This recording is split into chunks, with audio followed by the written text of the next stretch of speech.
ഇന്ന് രാത്രി കിടന്നുറങ്ങുന്നതിന് മുമ്പ് ഒരു ഖത്തം ഓതിയിട്ട് വേണം നിങ്ങളൊക്കെ ഉറങ്ങാൻ. അള്ളാഹു ഭാഗ്യം തരുമാറാകട്ടെ. എന്തോദണം? ഒരു ഖത്തം ഖുർആൻ മുഴുവനും ഓതിയിട്ട് വേണം കിടന്നുറങ്ങാൻ. അള്ളാഹു ഭാഗ്യം തരുമാറാകട്ടെ. ഓതുവോ? എന്നെ നോക്കുന്നുണ്ട്, എനിക്ക് മനസ്സിലായി. ആ നോട്ടത്തിൽ അറിയാം. ആയിഷ ബീവി റളിയല്ലാഹു തആല ഇത് തന്നെ. അപ്പൊ ഉറങ്ങേണ്ട നബിയെ ഖുർആൻ ഓതിക്കൊണ്ടിരിക്കാൻ പറ്റുമോ? അപ്പോഴാണ് നബിതങ്ങൾ പറഞ്ഞത് ഖുൽ ഹുവല്ലാഹു അഹദ്, ഖുൽ അഊദു ബിറബ്ബിൽ ഫലക്, ഖുൽ അഊദു ബിറബ്ബിൻ നാസ്, ഇഖ്ലാസ്, ഫലക്, നാസ്. ഈ 3 സൂറത്ത് ഏതെങ്കിലും ഒരു മനുഷ്യൻ ഉറങ്ങുന്നതിന് മുമ്പ് പാരായണം ചെയ്താൽ അവനൊരു ഖത്തം ഓതിയ കൂലിയുണ്ടെന്ന് നബിയുനാ റസൂലുള്ളാഹി. ഏത് സൂറത്ത്? ഈ 3 സൂറത്ത് ഓതിയ എന്താ പ്രതിഫലം?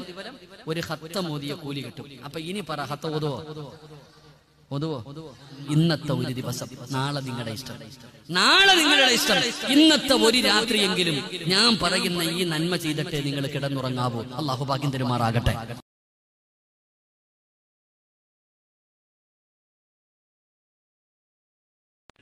കിടന്നുറങ്ങുന്നതിന് മുമ്പ് ലോകത്തുള്ള എല്ലാവരോടും പൊരുത്തം ചോദിക്കണം, എന്നിട്ട് വേണം കിടന്നുറങ്ങാൻ. അള്ളാഹു ഭാഗ്യം തരുമാറാകട്ടെ. കാരണം എഴുന്നേക്കുമോ എന്ന് നമുക്കറിയില്ല. അപ്പൊ ലോകത്തുള്ള എല്ലാവരോടും പൊരുത്തം ചോദിച്ചിട്ട് വേണം കിടന്നുറങ്ങാൻ. അള്ളാഹു ഭാഗ്യം തരുമാറാകട്ടെ. ചോദിക്കൂലേ? കൂടെ കിടക്കുന്ന പെണ്ണുമ്പിള്ള എടുത്ത് ചോദിക്കുന്നില്ല. ഇനി ആരെങ്കിലും ചോദിക്കാറുണ്ടോ? എന്നാ ചോദിക്കണം. അപ്പൊ ആയിഷ ബീവി റളിയല്ലാഹു തആല ചോദിച്ചു, നബിയെ ഇപ്പൊ ലോകത്തുള്ള എല്ലാവരോടും എങ്ങനെ പൊരുത്തം ചോദിക്കാൻ പറ്റുക? അപ്പൊ നബി തങ്ങൾ പറഞ്ഞു, നിങ്ങൾക്ക് പൊരുത്തം വേണോ? നിങ്ങൾക്ക് പൊരുത്തം വേണോ? കിടന്നുറങ്ങുന്നതിന് മുമ്പ് ദുആ ചെയ്യണം. വെള്ളിയാഴ്ച ജുമയുടെ 2ാമത്തെ ഖുതുബയിൽ ദുആ ചെയ്യാറുണ്ടല്ലോ.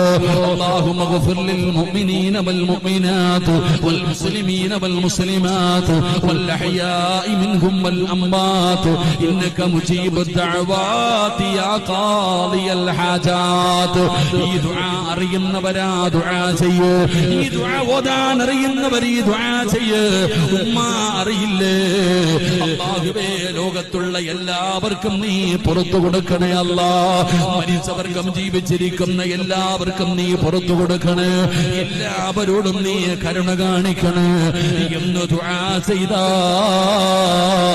ലോകത്തുള്ള എല്ലാവരുടെയും പ്രതിഫലം നിനക്ക്, എല്ലാവരുടെയും പൊരുത്തം നിനക്ക് ലഭിക്കുക.